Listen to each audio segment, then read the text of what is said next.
m'inspirant du livre du pape émérite Benoît XVI sur Jésus de Nazareth, plusieurs pages sont consacrées à cette parabole du bon samaritain. Cette parabole ne peut être comprise sans tenir compte de la question à laquelle Jésus entendait répondre. Et qui est mon prochain ? À cette question, qu'un docteur de la loi lui avait posée, Jésus répond donc sous une forme de parabole. Dans la musique, ou bien dans la littérature, certaines attaques, comme on dit, sont devenues célèbres. Par exemple, 4 notes, une séquence, et le connaisseur dit « Ah, 5e symphonie de Beethoven, le destin frappe à la porte ». Eh bien, beaucoup de paraboles de Jésus ont cette caractéristique. Un homme descendait de Jérusalem à Jéricho et immédiatement, tout le monde comprend. C'est la parabole du bon samaritain. Dans le milieu juif de l'époque, on discutait pour savoir qui devait être considéré comme son prochain par un Israélite. La catégorie des prochains comprenait généralement tous les concitoyens, mais aussi les prosélytes, qu'on disait, c'est-à-dire les gens qui n'étaient pas juifs, les gentils, les païens, qui avaient adhéré au judaïsme. Dans le choix de ces personnages, un Samaritain qui porte secours à un Judéen, Jésus veut nous dire que notre prochain appartient à une catégorie universelle, pas à une catégorie particulière. Il a pour horizon l'homme, non pas le cercle familial, national ou religieux. Notre prochain, c'est aussi l'ennemi. En effet, on disait que les Judéens ne voulaient rien avoir en commun avec les Samaritains. Cette parabole nous enseigne que l'amour du prochain doit être non seulement universel, mais il doit également être concret, se manifester dans les faits. Comment le Samaritain de la parabole se comporte-t-il ? S'il s'était contenté de s'arrêter le long de la route et avait dit à ce pauvre malheureux gisant dans son sang « Ah, mon pauvre ami, comme je suis désolé. Ah, comment c'est arrivé ? Bonne chance !» ou quelque chose de ce genre, avant de poursuivre son chemin. Tout ceci n'aurait-il pas été une ironie ou même une insulte ? Le Samaritain se comporta autrement. Il s'est approché, a pansé les plaies de l'homme en y versant de l'huile et du vin, puis il l'avait chargé sur sa propre monture, il l'avait conduit dans une auberge pour prendre soin de lui.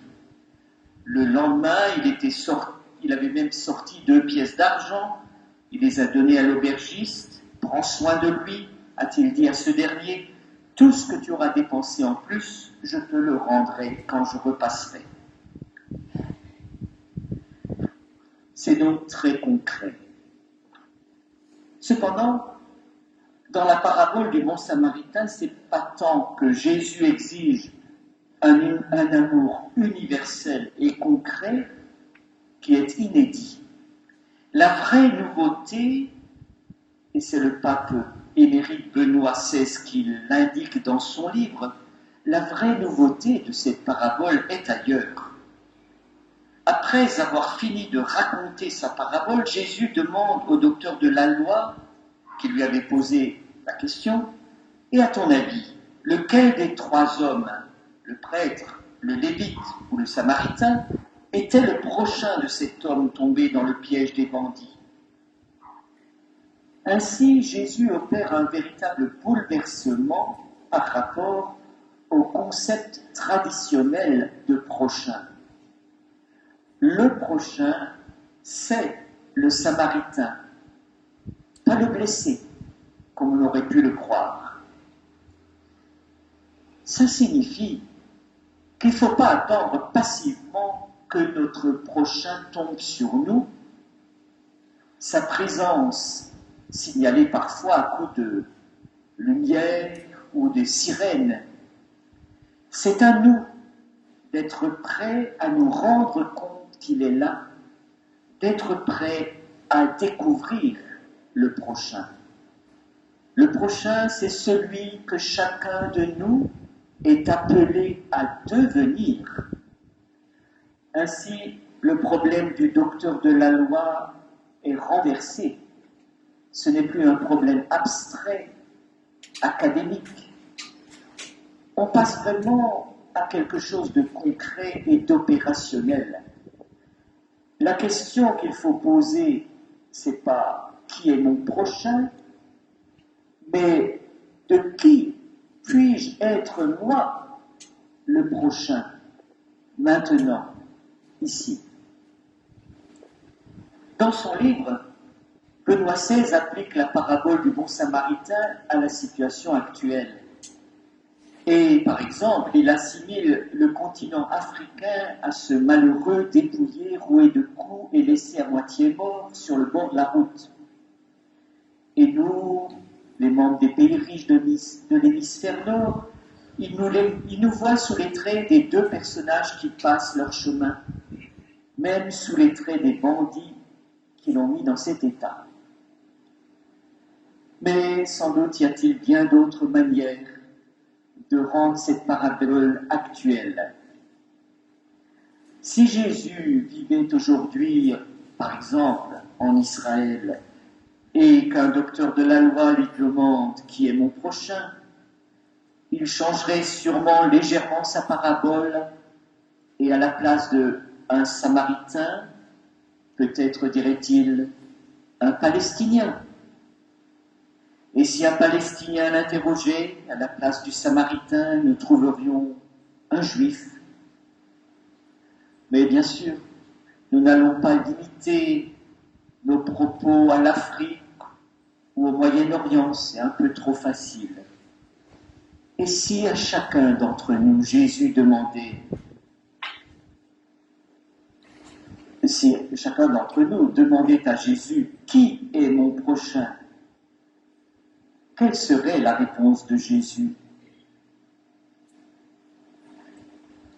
Certainement, il répondrait que notre prochain, ce n'est pas uniquement notre compatriote, et c'est une belle fête que la fête nationale, mais que notre prochain, c'est aussi l'étranger. C'est pas seulement le chrétien, c'est aussi le musulman. C'est pas seulement le catholique, c'est aussi le protestant. Il ajouterait aussitôt que ce n'est pas ça la chose la plus importante. La plus importante n'est pas de savoir qui est mon prochain, mais de voir de qui je peux être, moi, le prochain, maintenant, ici, pour qui, moi, je peux être le bon samaritain.